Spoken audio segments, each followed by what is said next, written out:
Good evening, friends and family, and thank you for coming to another night with Repair, Restore, and Grow Black Communities Behind Black Business. And as you know, we are a nonprofit organization. We're a small group of people who have come together to try to make a difference in our community by increasing the awareness and support of our businesses in our communities. But of course, all of our work is around sustaining the Black community here in Chicago. And tonight, Doris Lewis, who is one of our board members, is here to speak tonight. And Brother Sekou, the founder of Frontline Bookstore. This promises to be a very enlightening conversation. Our conversation is going to be around immigration. And we know that that is an area that is of major concern, and rightly so, for our community here in Chicago and Black communities throughout the country. So that's what we're going to be talking about tonight. And Brother Sekou has some views on this. He has some historical and political and social background knowledge.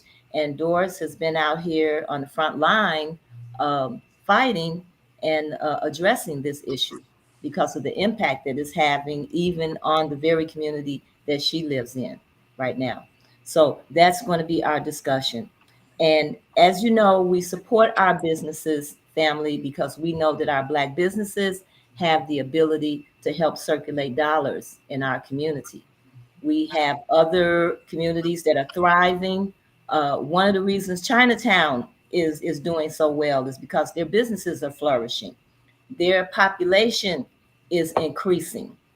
They're in a great location near downtown, the financial district of Chicago, and a lot of people are able to come through there and do business with them. They're getting resources. That's not happening in our communities. People in Chicago are leaving and they're going to the South, and many are moving out of the country. Our communities, our schools, our businesses are all under resourced. And so we're having a different reality here as Black people in the city of Chicago. And so it's very important that we come together and understand how important it is that we support each other, that we support our businesses, that we buy Black, because those dollars will have an opportunity to come back. Um, if we support our Black businesses serve as mentors. They serve as role models. They are more likely to give to Black causes. They're more likely to hire Black people to work for them and to provide services for their business. So it only makes common sense that we would do that. But that's what we're about here at Repair, Restore, and Grow Black Communities. I was just having a conversation with Greg Brown, who is the president of the Southside Community Federal Credit Union.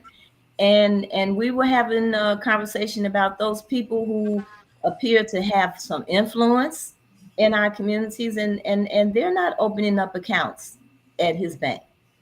So there's a lot of lip service and very little action. But the Southside Community Federal Credit Union has been in our community for over 20 years at 55th and Wentworth, right there in the shopping mall, providing all kinds of loans, personal loans, car loans, business loans, mortgage loans, and financial literacy classes to our community. And we need to be putting our dollars in that bank, because that bank is giving back. And the other area that we provide a lot of support for is our Black bookstores. Brother Sekou is owner of the Frontline bookstore with some of the most profound Black literature on the planet that we could be reading. And we once had 22 Black bookstores. We went down, but there has been a resurgence, and many of our bookstores are starting to come back. And those that uh, have not been around, they're coming back, and we have some new bookstores opening up. So we ask that you go to our website at rrgbc.org and look at the list of bookstores that we have here in our community. We're asking you to not just purchase your books at wherever you can purchase them. We're asking you to support our Black bookstores because our history is being challenged. Our history is being changed, and it's not being taught to our children. And so if we don't understand who we are as a people, then we cannot move forward. And so it's very important that we support our bookstores. And we go a step farther by giving a book away every month. And we feature a Black bookstore on our website every week. And the bookstore of the month is the Book Joint, and the book that she recommended for this month is the African American Ahab History, which is a book that promises not to be a whitewashing of our history as you read this book. It has excellent reviews. And so if you want to win that book, all you have to do is go to rrgbc.org and subscribe. And then I will announce our winner because Brother Sekou and Frontline was our bookstore of the month for last month. So we do have a winner, and I will announce that winner who won the Lessons for African People by Marcus Garvey. And Brother Sekou uh, has published that book and made some addendums to that book, and knows a lot about how important that book is. And finally, we ask that you go to Save Black Bookstores Chicago at change.org. We have a public policy position on the table where we want our public libraries and also schools to support our bookstores. So we ask that you go to Save Black Bookstores Chicago at change.org and sign their petition. Okay? All right. So let's get started here.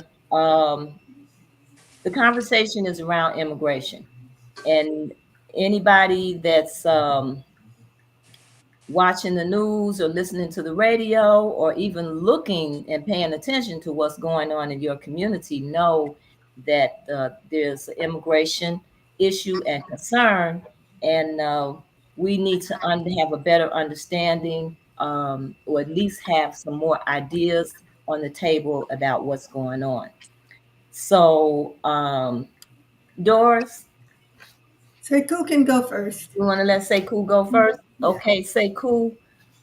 We want to start out by giving your points of view on what immigration is and why we have immigration going on in this country right now.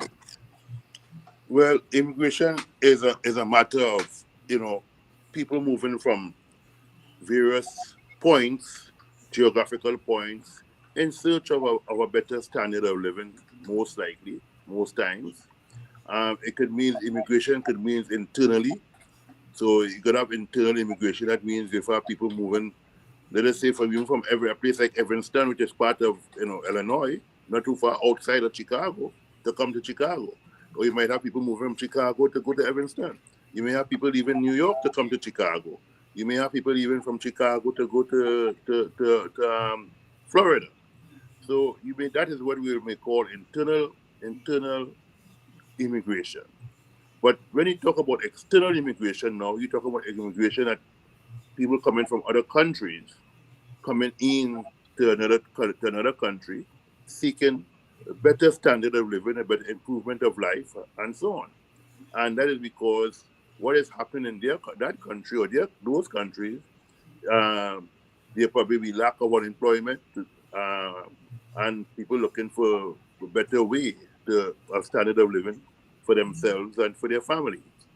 So, in the case of what is taking place now, as we would point to, we will see that there's a lot of immigration taking place from South and Central America.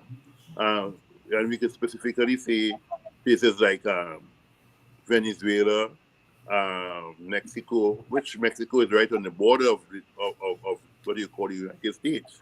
And we have to be also be mindful that there's um, a speed of two different type of immigrations again, because you have the immigration of brown people and black people, which seems to be one at all the government, especially in most European countries, would attack.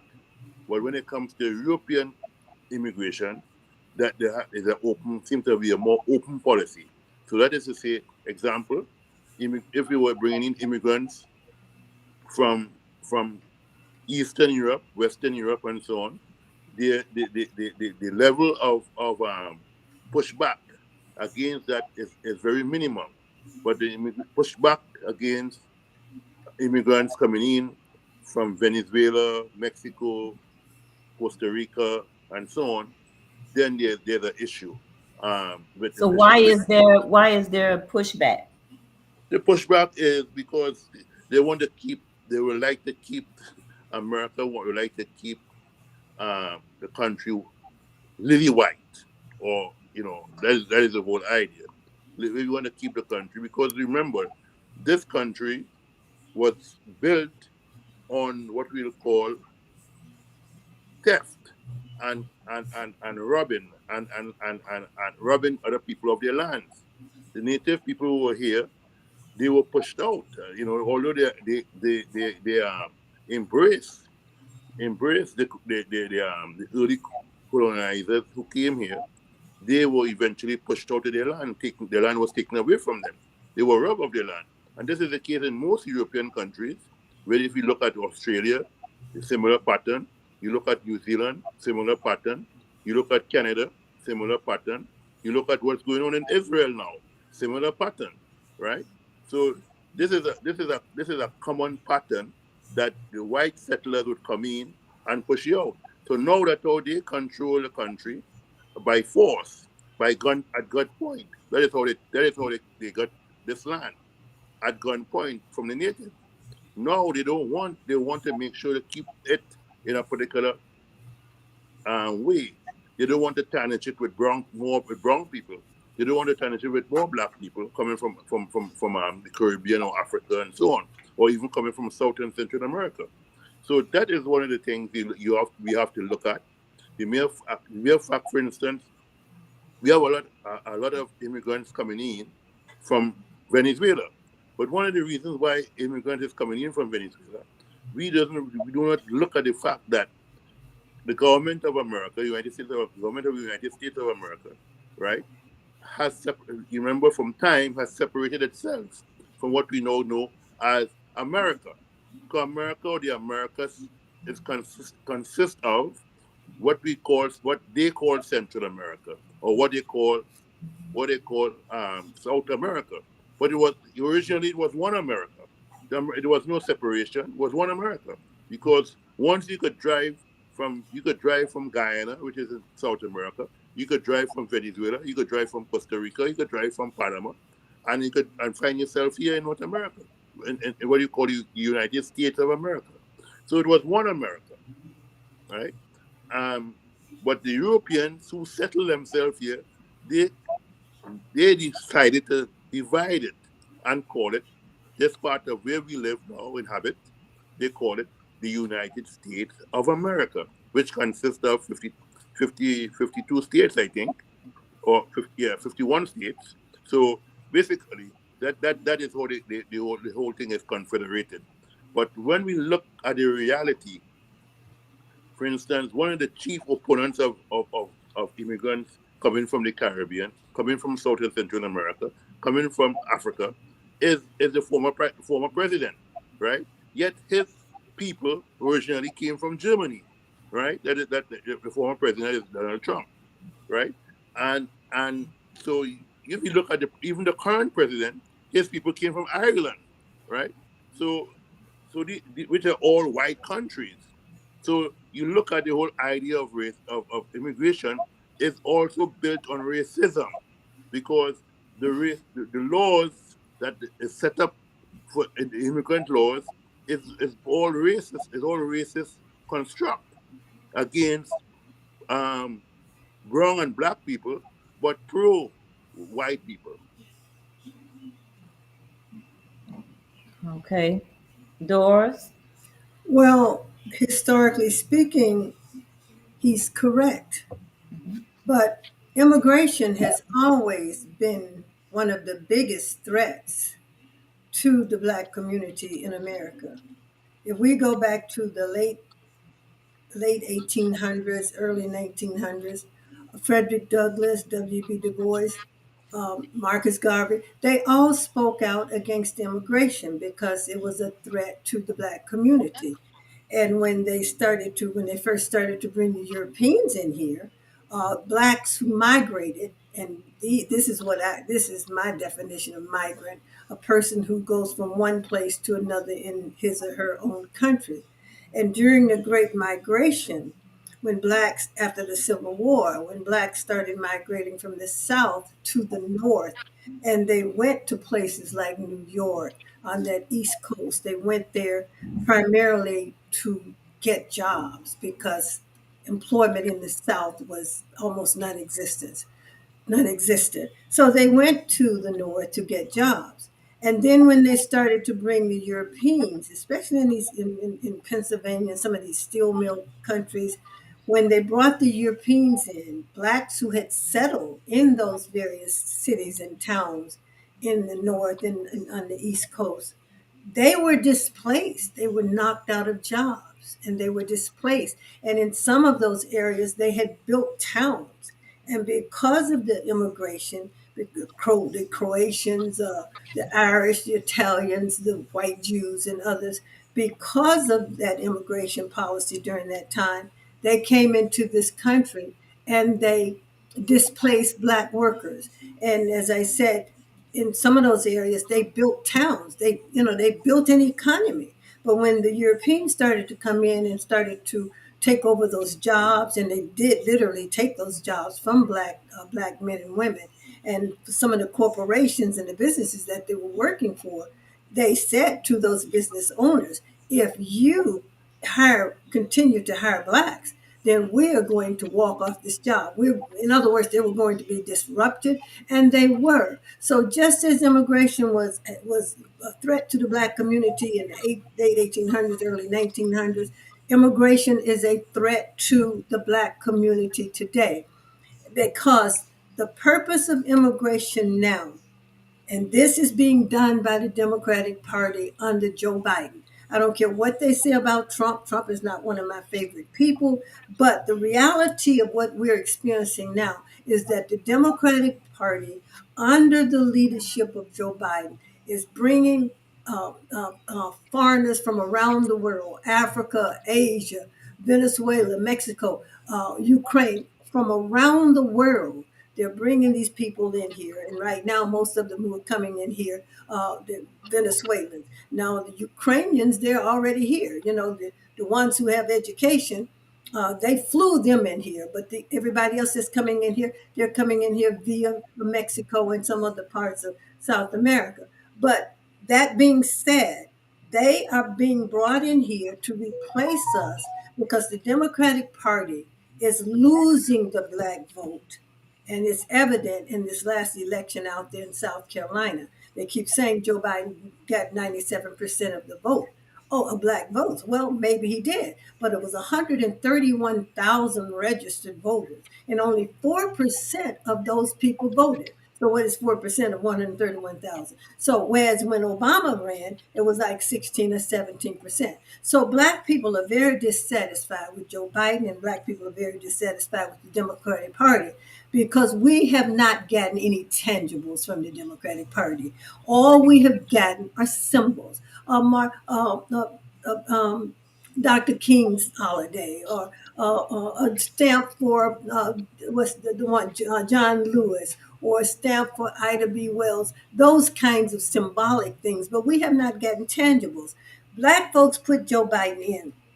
Had it not been for the black vote, and when he won South Carolina, had it not been for the black vote, Joe Biden would not be in today. But what has Joe Biden done? He has not really done anything specifically for black people, nor did Barack Obama. But when Joe Biden comes in, what did he do? He passes the anti-Asian hate crime bill. Who is attacked every day by everyone? It is black people. We haven't gotten anything specifically for us. I mean, they have just as just as what's going on here in Chicago. They've spent almost $1 billion on these illegal economic immigrants. And you have black people sleeping on the viaducts, black people who cannot access uh, um, any of these programs, really, housing, anything else. So we are being hurt. We are being hurt. And as I said, is the biggest threat to us because it's about running us off the land. It's about increasing the voter registration roll with other people other than us.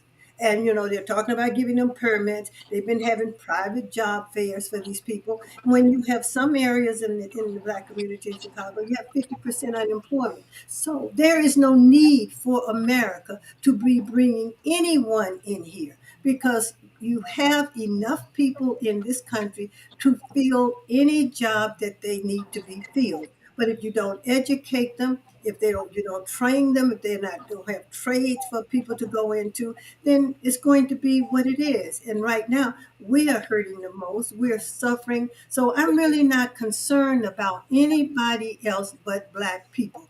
I think yes, the United States has gone around the world forever taking other people's resources. That's the nefarious behavior of the United States government. It's been this way for the last 500 years. But I think that people should stay in their country, fight their government the way we fight this government here. We have challenged this government ever since we've been in this country. And these other people that are coming in here, and they know it, the white establishment, the white power structure, know that these people are not going to challenge this government the way Black Americans, foundational Black Americans will. Nobody is going to challenge this government the way we do. So we are in serious trouble. And we as Black people, we have to fight these people. We have to get on our politicians who are selling us out. This could not happen without the Congressional Black Caucus being complicit. This could not happen without the 20 aldermen and this I'm going to call him a coon sellout mayor that we have now. They could not do it. So you have people that we voted for to put in place to pass legislations, to pass laws that will benefit us, and they are selling us out wholesale. And we, as a Black community, Sekou, I can text you all these different legislations that they have passed specifically for immigrants. You got the Chicago New Americans plan that was put into place by Rahm Emanuel. It is a plan specifically for immigrants. They're talking about how they're going to educate their children. They're talking about they're going to be the new workforce here in Chicago. They're talking about how they're going to help them build their communities. Look at the communities on the south and the west side of Chicago. Look at our educational system. It is it's a forest. So they are doing all of this to help specifically immigrants. If you read that plan, there's not one word about a black Chicagoan. You talk about But the there's a reason, alderman. Doris. There's a reason that we gotta understand also, and I'm totally in agreement with everything you're saying. And we also have to understand that the whole question of the United States federal government has seized a lot of the resources, for example, of Venezuela. They have seized the resources, their money, and they have seized other resources, gold and so on, and therefore instead of giving back the country the resources that they could create unemployment for their own people, they therefore by draining the resources, by seizing the resources of Venezuela, they therefore open up the doors for these people to come to find to come to the shores of America. Now, when we look at what everything you were saying is totally true, and it puts African people, African born people who are born here in North America, who live here in the United States of America, it put a challenge to them in terms of the reality of more unemployment when people here could create could fill the jobs, right?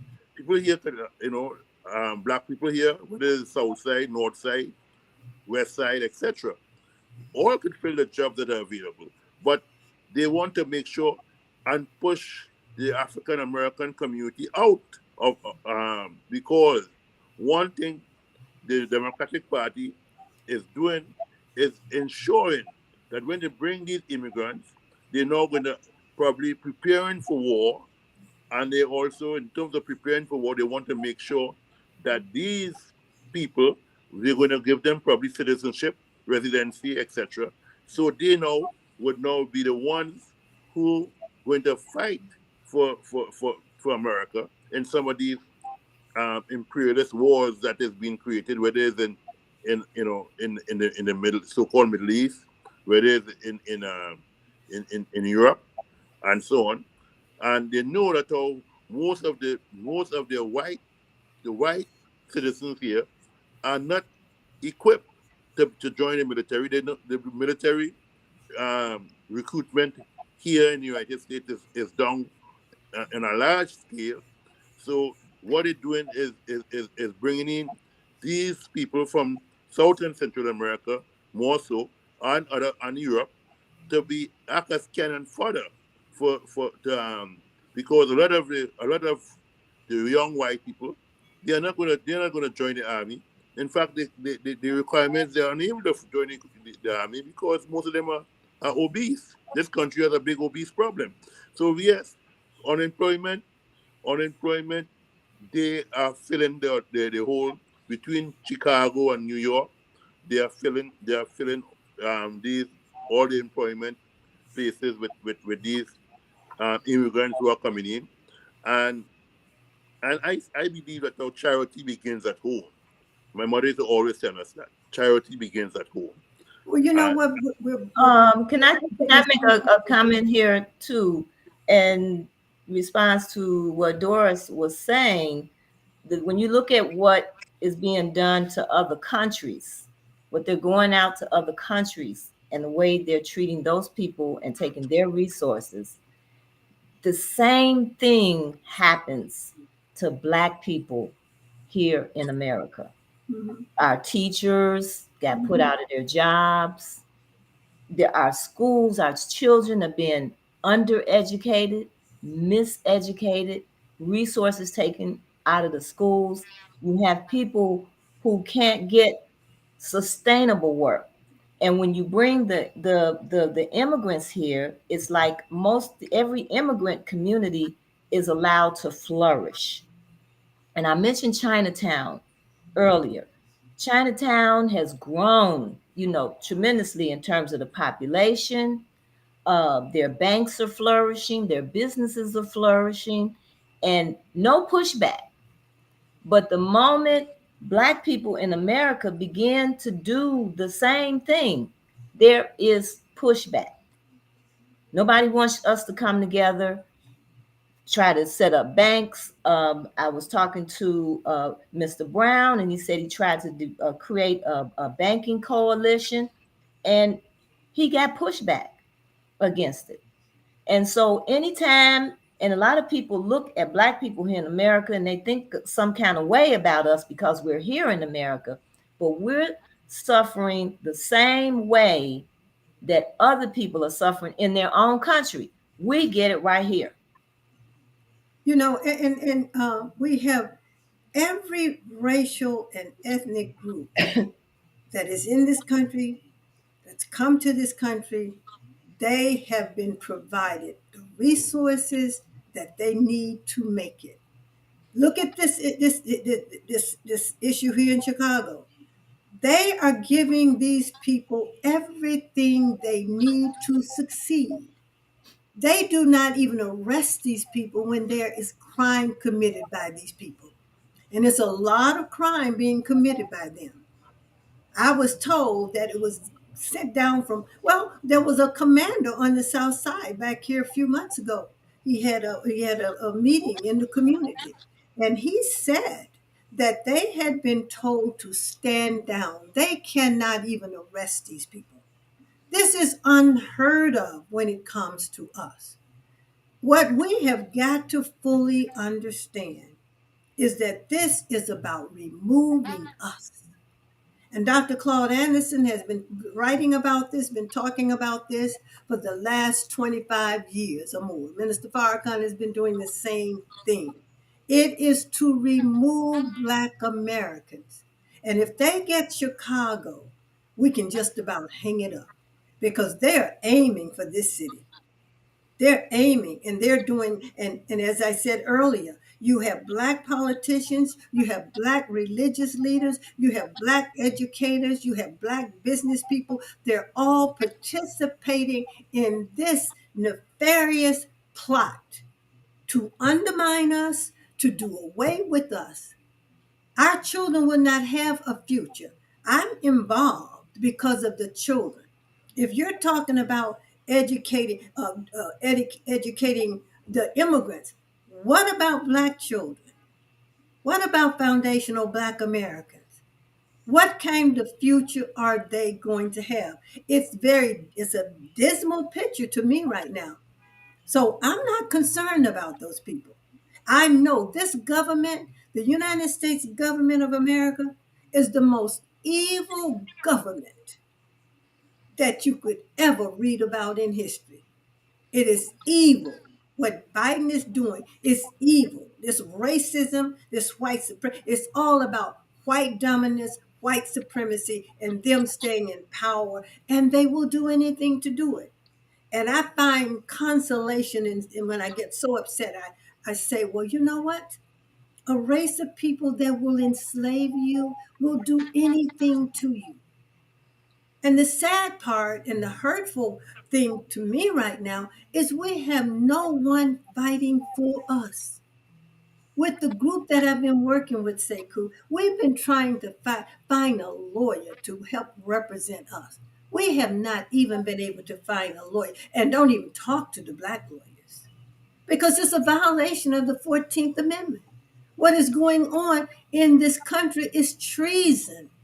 I had a judge friend of mine to tell me this was a hostile takeover here in Chicago. It's a hostile takeover by the government of the United States being headed by Joe Biden. We are in serious trouble and we have to continue to resist. We have to take out, right now, according to the census, it's 29, 29, 29.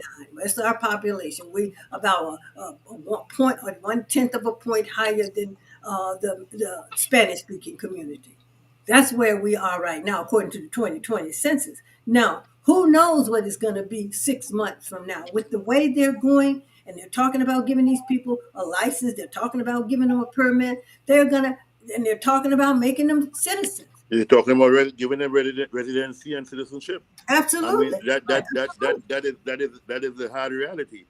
And they But it, talk they're giving them they're taking all the jobs. They get, I mean, they you see them doing all getting involved, as you noted, and I have seen it involved with they getting free housing, right? everything. While a lot of our people, there's a lot of our people who are homeless, a lot of our people who are unemployed, and so on.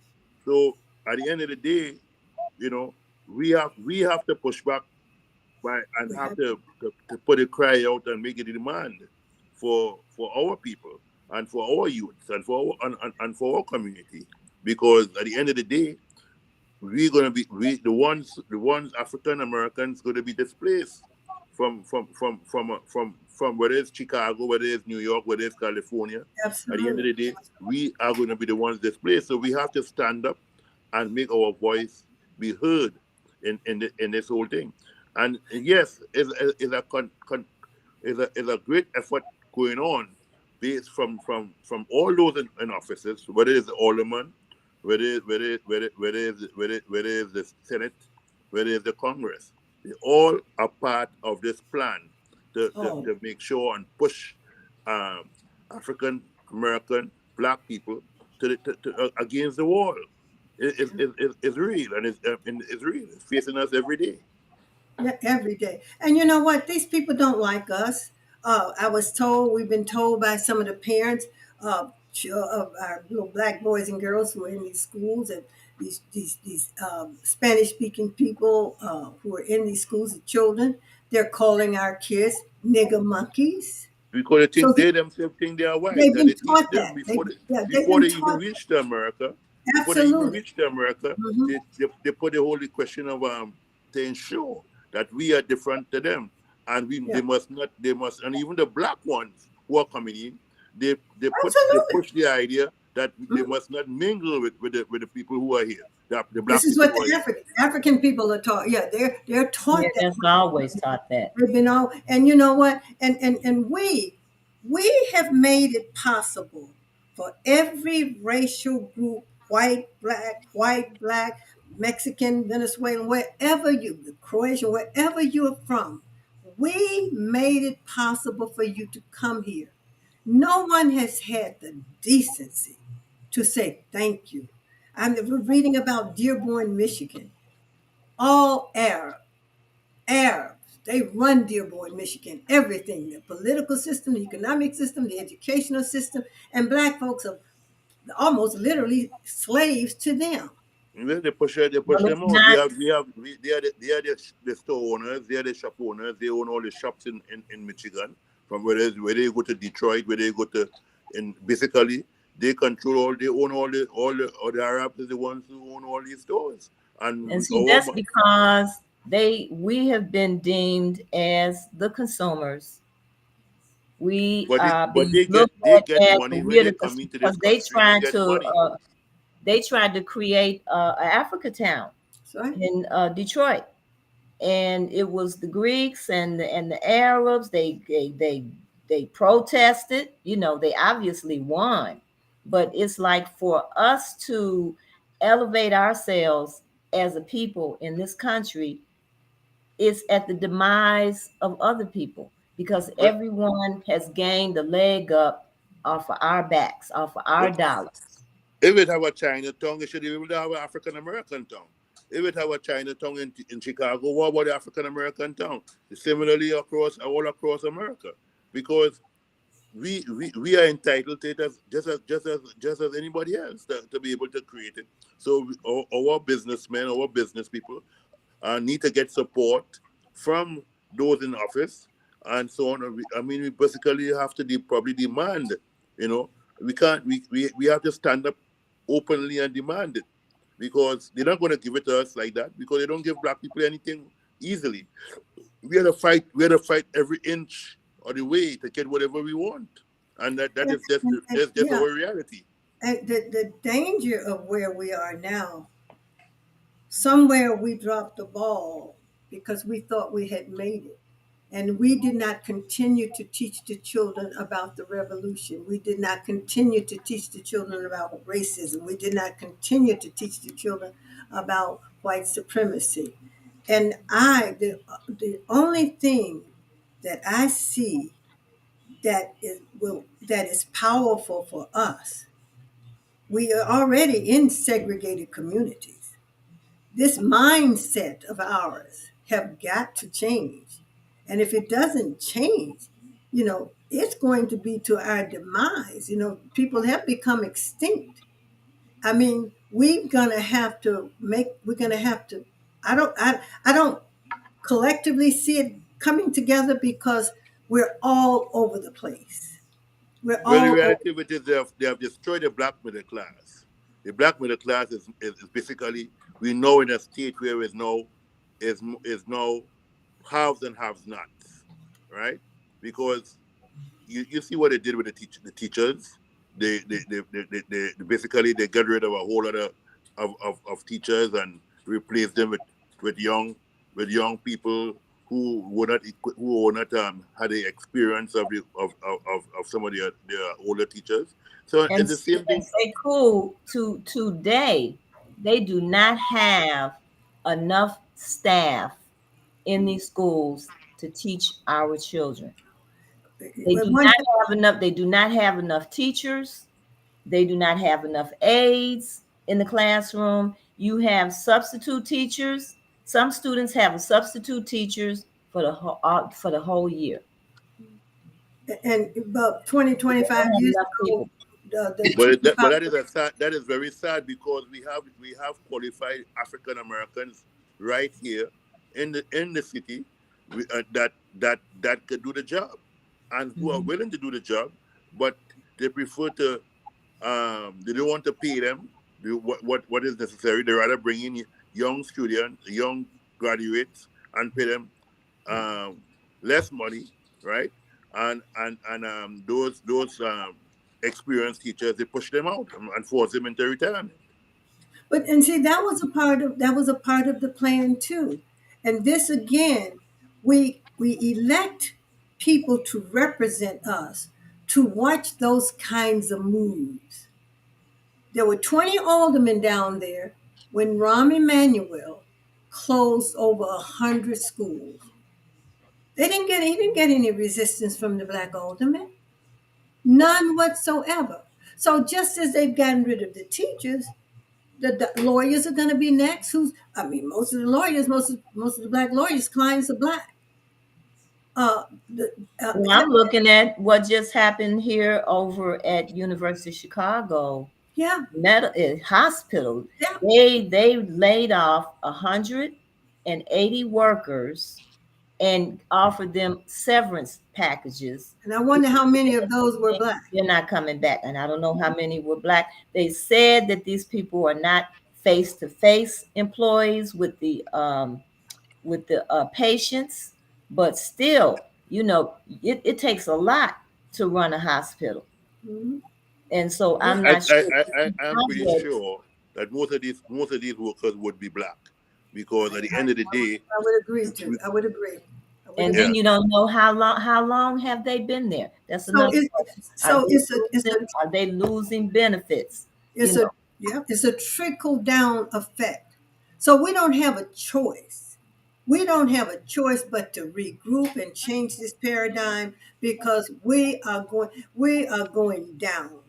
yeah, but We yeah, are as I going said, down. So we don't the have black middle class is being destroyed, by the second. You know, it's either you have or you have not. That is where they bring it. That is where it's brought to now. So yeah. whether or not you have you are trained and have a first degree or a second degree or even probably even when you have a doctorate you're still on knocking doors to get employment. Nobody has been teaching us how to create employment. You know, and that's one of the things we have to look at how we could create another Rosemont, how we could create, you know, all how we could create some of these communities that we had before. Um, utilizing the banking resources, the credit unions, and so on. How we could create such employment among our own selves, You know and what? so on. Yeah, How could we feed our own people? How could we now um, purchase land, whether it's on a collective level, to feed our own selves?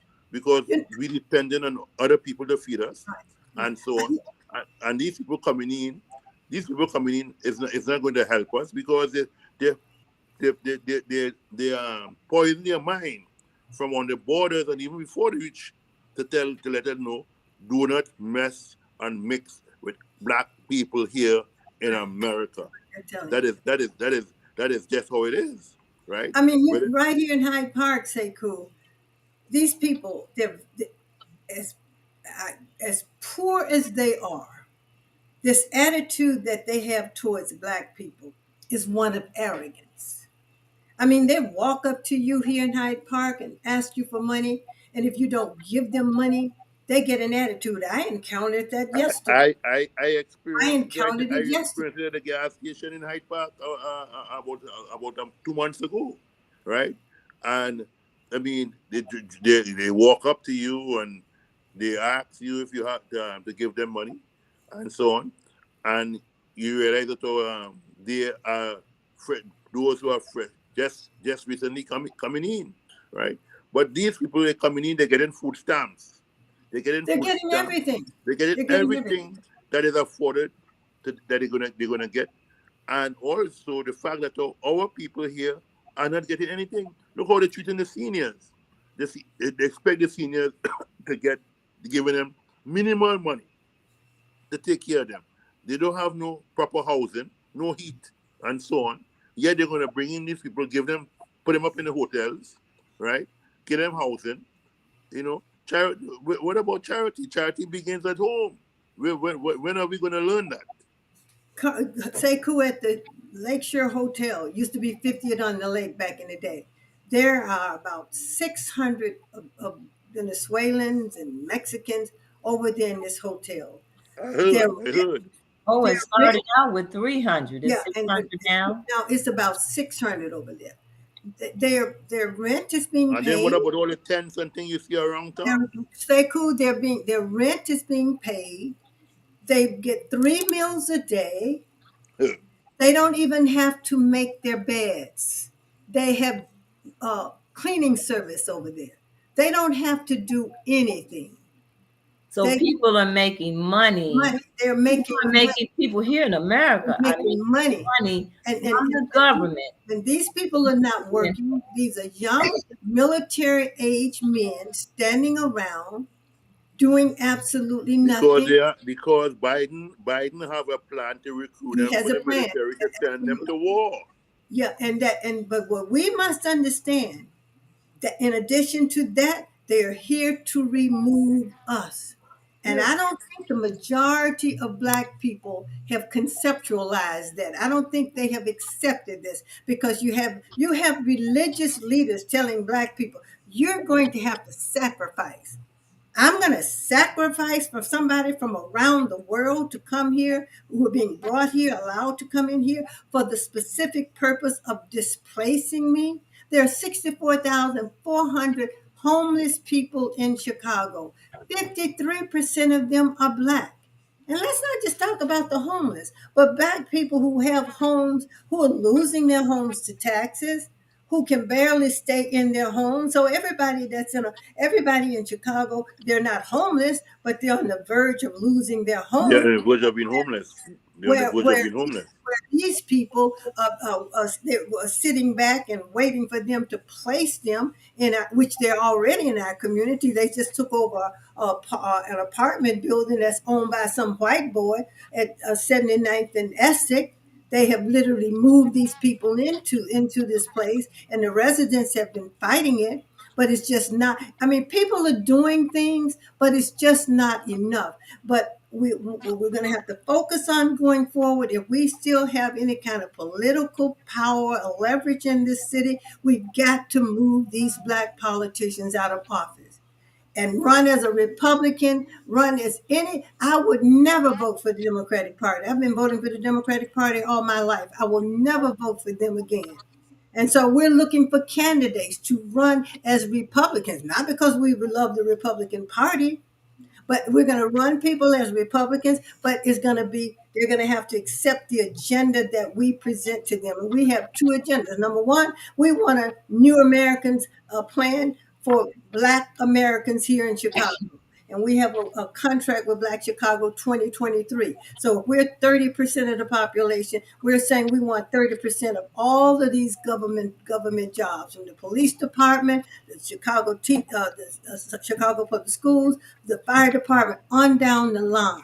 at the rate, Government at the rate that contracts we're and going, government contracts.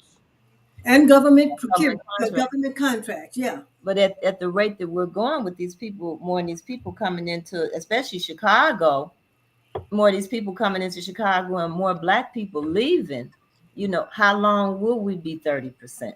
Well, You know, the, that's very questionable. And the thing about it, Black people are, they used crime back in the 90s to steer black people out of Chicago.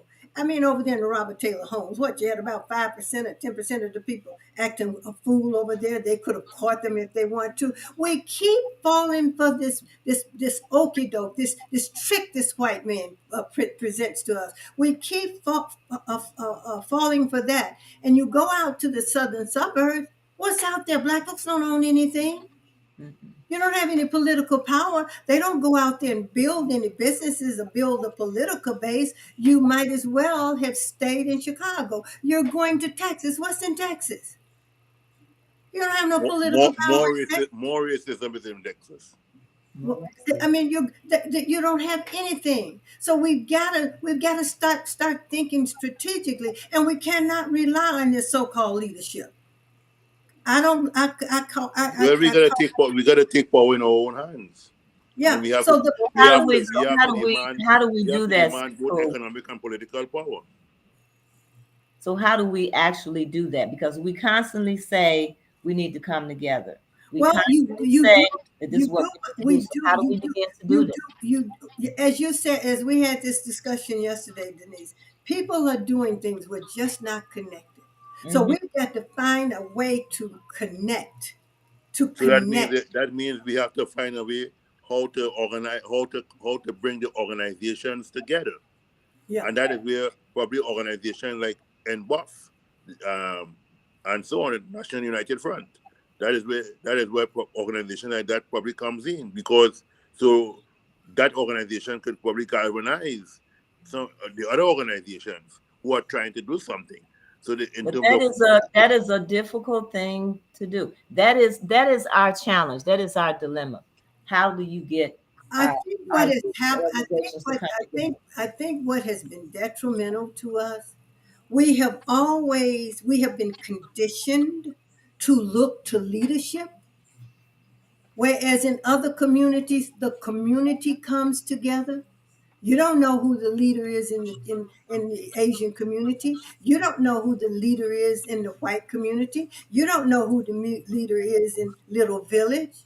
You don't know who the leader is in Dearborn, Michigan. We have been conditioned to look to leadership to do what we're talking about. So it's all about changing that mindset, re educating that mindset, because it's very obvious and we can all see it. Leadership has sold us out. The religious leadership, the political leadership, the economic, they have sold us out. So the community is going to have to start relying on each other, which is what we used to do. This is what we used to do in those little segregated all black towns in the South.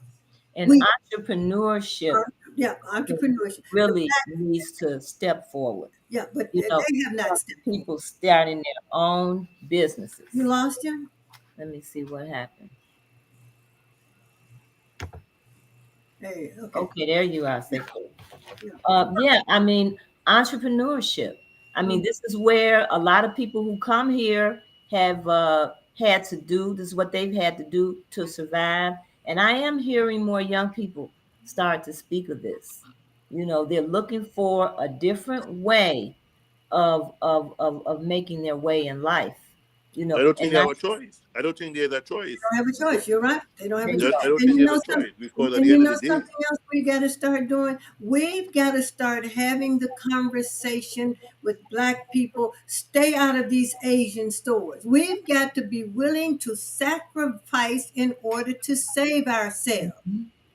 We've got to. we have to join up with the brother you was talking to about, with the credit union. We have to find a way how we Right. can start putting our resources together, and how we can start taking back some of the things at the gas stations, That's right. some of these That's right. all these different things. When I first came here to Chicago, there were so many black gas stations. No, Yes. I don't, I'm not sure if there's one or two, if there's any. I know of one, Mhm. and it's on the west side. But and but that's the conversation we're going to have to start having with our young people. We're going to have to start educating these young people. Stay out of these other people's businesses. You got to make the sacrifice if we want to survive. Well, I if mean, we're And going to tell them to stay out of saying, those businesses, we have to replace those businesses with yes, with and we our can't. businesses. We can't. We and we can't. Yeah. have to understand that circulating that dollar.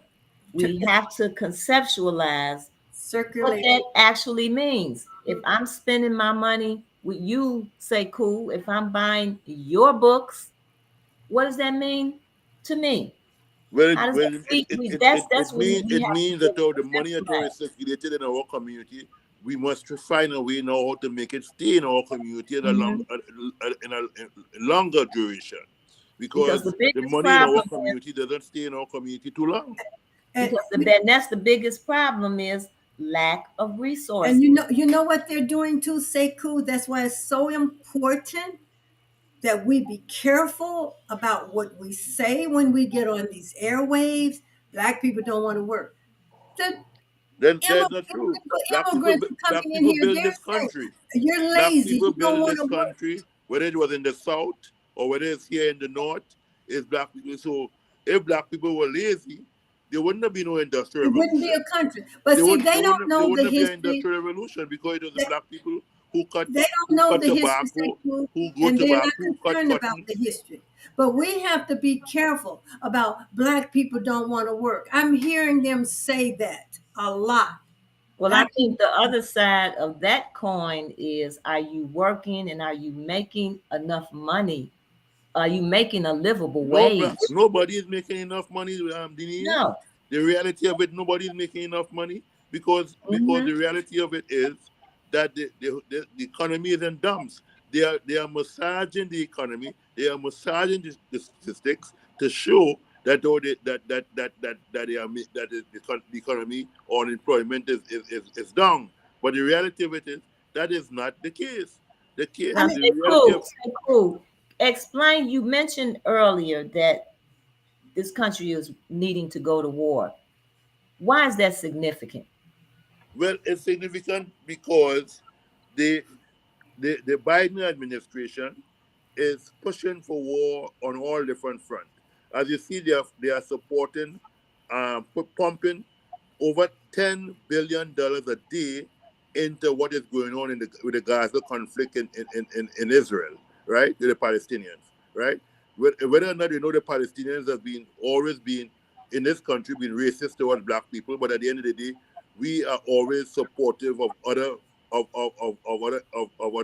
people and their struggles, and which is rightfully so, right? Because um, you know, the Palestinians supported the struggle in Azania, South Africa, and so on. But the reality of it is, what is going on in Israel, what is going on in Ukraine, and all that stuff, this economy is going down, and the only thing that save this economy is this economy is built on armaments. This economy is built on war. This economy, so we always take the steps of buying other people fights. We bought the fight in Vietnam. We bought the fight in Korea. All those was not our wars, but we got into those wars. We bought the fight in Afghanistan. We bought the fight in Iraq, even though we know that Saddam Hussein had no weapons of mass destruction. We find ourselves in there. We spent 20 plus years in Afghanistan, wasting money, which money could have gone to creating schools, which money could have gone to creating employment, which money could have gone to building better roads and bridges here, and so on, creating housing for poor people so they could get efficient housing and so on. But right now, we are on the verge of attacking everybody. We are on the verge of we are supporting Israel every day, where they're killing thousands and thousands of people. Over 27,000 people are now dead in Gaza, right? And we are supporting, and America is under attack. America is under attack because America is on the wrong side of the fence. And because America is on the wrong side of the fence, they know that they're pushing for war, because the only thing that could save America right now is a war for the ruling class. The ruling class need a war so they could make more money by selling more ammunition, because no black people, although you have all these killings going on in our community, but the machinery, the war, the guns comes from not from us. It comes from out from the ruling class, who are the ones who are invested in arms and ammunition, in armaments and so on. And they know that they are planning a war. They're planning to get into Ukraine. All right, America is pushing for when they should have already given up on Ukraine. You know, when they should have settled for peace in Israel. They are pushing every day for war. They are taking arms and ammunition, sending by the tons to Israel. And therefore, what is happening is they know that the recruitment rate is down in the military. The recruitment rate is down. They cannot even recruit a whole any great amount of people to go and fight in the army or the Marines. So what they're gonna do is recruit those people who are coming in from the South and Central America and from Eastern Europe, whether it's Ukraine, whether it's from Poland, all these people to get U.S. citizenship, they are And going that to is go to why fight. that is why with all of this is going on, but we must keep our eyes on this immigration. That is the single most dangerous threat to us right now, immigration. Now, the Palestinians, we have supported everyone, Sekou. Palestinians haven't supported black folks. They haven't spoken out against what's going on here in Chicago against us. They haven't spoken out of what's going on around this country to black people. And this mess that they just came, this resolution that they just came up with the other last week in the city council in support of the Palestinians, it should have never been on the table. It doesn't have anything to do with us here in Chicago. That is around the world, another part of the world.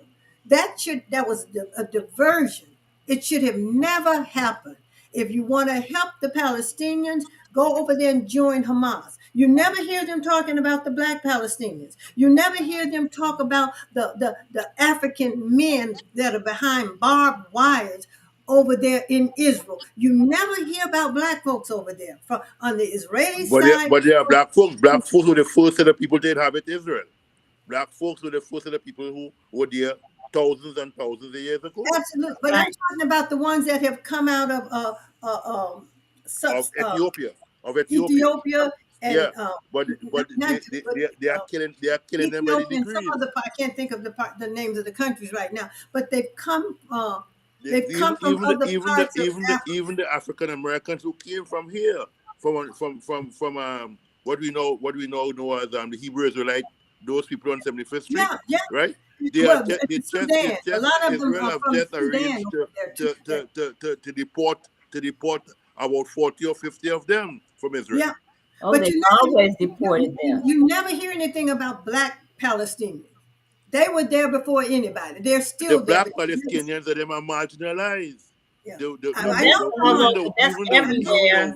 Within the white, within the colored and the brown and the other Palestinians, they are racist towards the black Palestinians. Absolutely, This Okay, is absolutely, real so talk. so so This let's is bring real so talk. so absolutely. let's bring this back here and look at the black people here and how we're being written out of history. That's right. People are lying about our contributions to this country, to the music, to the inventions. They're writing us So off, and this that is happens why all the Denise, time. we have to write the history. If we do Hmm. not write the history, look at And that's look why look at you're the look at the whole idea of Gandhi, Mahatma Gandhi. Everybody across the world, including black people, including Martin Luther King, go onto his grave with the idea that Mahatma Gandhi was a friend of black people. Mahatma Gandhi was mhm. an enemy of black people. He He was sure was. racist towards black He people, did not right? like black people. He did not He like sure black was. people, right? He was a In South racist. Africa, there was two doors, one for black people to go through when they go into the post office and so on. So Mm-hmm. you gotta understand that the young people we have to encourage them to rewrite the history of America. And when we say the history of America, we're talking about black history is American history. That is Mhm. real talk. And But if we don't deal with this immigration issue, we're not going to be able to do anything. well, So the whole I'm idea, pleading the with the Okay, well, black. immigration listen, issue, we have to we're we at have to the galvanize. We have to galvanize the That's right, we do. organizations to come together to stand up, to stand up for African youths, for black youths in this country, to make sure that black youths in this country are not marginalized by the importation of people coming from other parts of the world. Well, you know what, this. Sekou, I'm calling on the community because the black organizations are all bought and sold. I don't trust them no farther than I Oh can. no, I'm our calling on the experience when we community. started this organization was Well, you go in there talking that black stuff. uh-huh. That was that was We that was got help. our experience. But Yeah, so I'm listen, calling on the black community to come together to fight this immigration, and let's start organizing to take black politicians out who have sold us out. They have literally Well, sold us out. So it's I up to am the making community. I am making a what is stand your what tonight is that your close? I am count me in, count me in. Oh, okay. I'm ready. All right. So those are our closing remarks. All right. We have work to do. A lot of work. And we've got to keep this We have work conversation to going. do. This conversation has to And keep going. your establishment, Sekou, is so important Oh, absolutely. because of the literature, because of the material that's in the books. I You mean, know, We're gonna I open just up a want, space. Denise, We're let gonna me say this, to open up a go okay. into, space again. say, cool, to go into, come into your store. Mm-hmm. When I walk through that door, it's just empowering. It's Mm-hmm. just knowledge everywhere. And you're not going to see it any place else unless you have a bookstore like, say, Cool or Yorel. You're not going to see. We're gonna open it up again, and that is why you could see, Denise, why that in Chinatown they have that power. They have That's that power because why? When 40 years ago, 50 years ago, the Chinese didn't have that power. Didn't have anything. They Mm-mm, didn't have you mm-mm. nothing. know, I You was used to say, even I was even you didn't stand, you didn't have a Chinaman chance. Sure here's did. what I was told in a recent conversation that a Caucasian went to the bank in Chinatown and they want to know, why do you want to open up an account here? That's right. That's right. And that is what we Okay. need They to know do. they're up to something. Because Why do they you know the history of why do black you want to people. open an They account know here? how they have marginalized black people in their own communities. The communities we have built in Florida, the communities we have built in Chicago, the communities we have built across different parts of the U.S., California, etc. They know. So if you know the history, you do not want that to happen to you. You do not want that to happen to you. So that is why we need to keep our history alive, right? That's and right. We need to and we start. got to keep We our need to money start. because I'm talking about the African Holocaust, what the we're Holocaust that happened to African Americans, and stop talking about Jewish Holocaust because it's an the African black Holocaust here in America. That have Black Holocaust in America. We yeah, need to that's start right. talking about the Black Holocaust in America And we're taking and care of stop siding everyone, with talking about the everybody. Jewish Holocaust. The Jewish It's a Holocaust black was created by Holocaust. them. They created their own Holocaust. Mhm. The Nazi represented not only they represented the Zionist part, right? That's right. Because the Germans coincided with the Zionist Jews to ostracize the Orthodox Jews. So that is Absolutely, not our absolutely, war. That is not our absolutely. war. We have Uh, our own fight. We need to emphasize here in North America the importance that black people must we create their own history. We have to create our own institution. We have to remember that we created institutions before and we can do it again. Whether it's Rosemont, wherever we were, we created institutions that flourish, communities that absolutely. flourish all over America. And what they did, that is why the Chinese man could say, why are you coming to open an account here? And that is the There you question go. we need to ask. We do not need no outsiders. We need to do it and galvanize it among our own selves and establish a strong black base. Okay, Doris and Sekou, we are past the Thank top of the hour. you. It was This great has discussion. been a very enlightening conversation and hopefully an inspiring conversation Or about maybe we need to do what this we once need a to month, at do. least once a month. Yeah, I mean, we definitely need to come together. We Well, definitely need just to work together. I am Denise. I'm ready whenever you're ready. I am Okay. ready.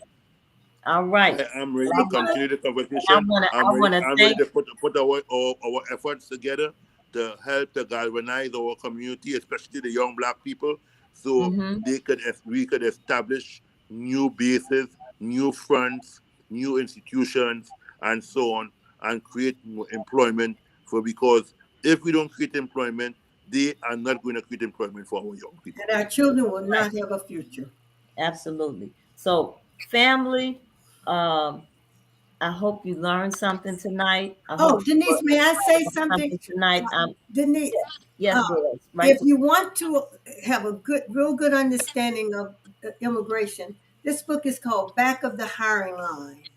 Okay. It's a 200-year history of immigration surges, employer bias, and depression of Black wealth. I would encourage everyone to get a copy of this book. It's called Back of the Hiring Line. Okay. Can we see it? Or do you Yeah, have it there? yeah. Hold it up in front of you. Hold it up a little bit. Oh, I Up, get it upside down. upside down. Okay. All Wait a right. minute, Back of the wait a hiring. minute, Denise. Let me see. Do I have it right now?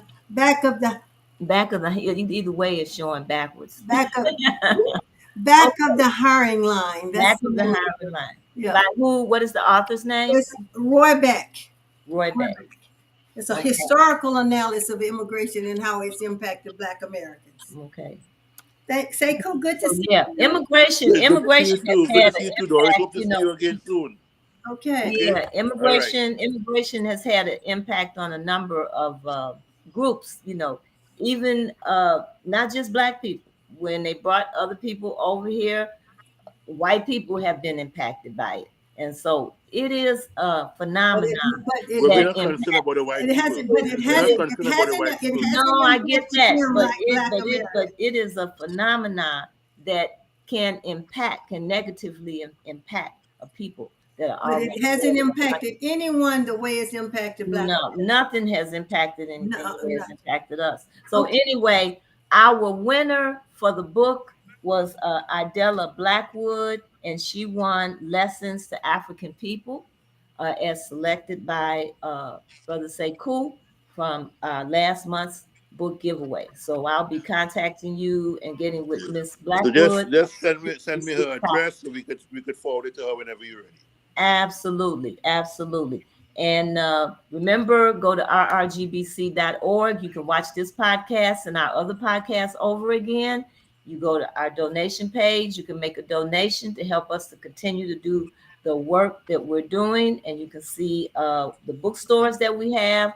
Support the Southside Community Federal Credit Union. Support all of our bookstores. Support Black businesses. That's what we need to do. So I want to thank the two of So you for taking we say buy black, buy black. Bye part. bye. You and That's make right. and make sure you do business with Black people, banks, doctors, lawyers, business people. You can find them. They're out there. You just have to look for them. You look for the white man. You can look for us. That's right. So you need to put together a black directory. Oh, we're in the middle of that. Yes. We're in the middle of that. So we'll get that done. That's been a labor of love. I'll put it that way. But we're working on it. Okay. All Thank right. you, Denise. All All right. right. So you All all right, have a Denise. good All night. right, Doris. We talk soon. Bye bye. Thank you.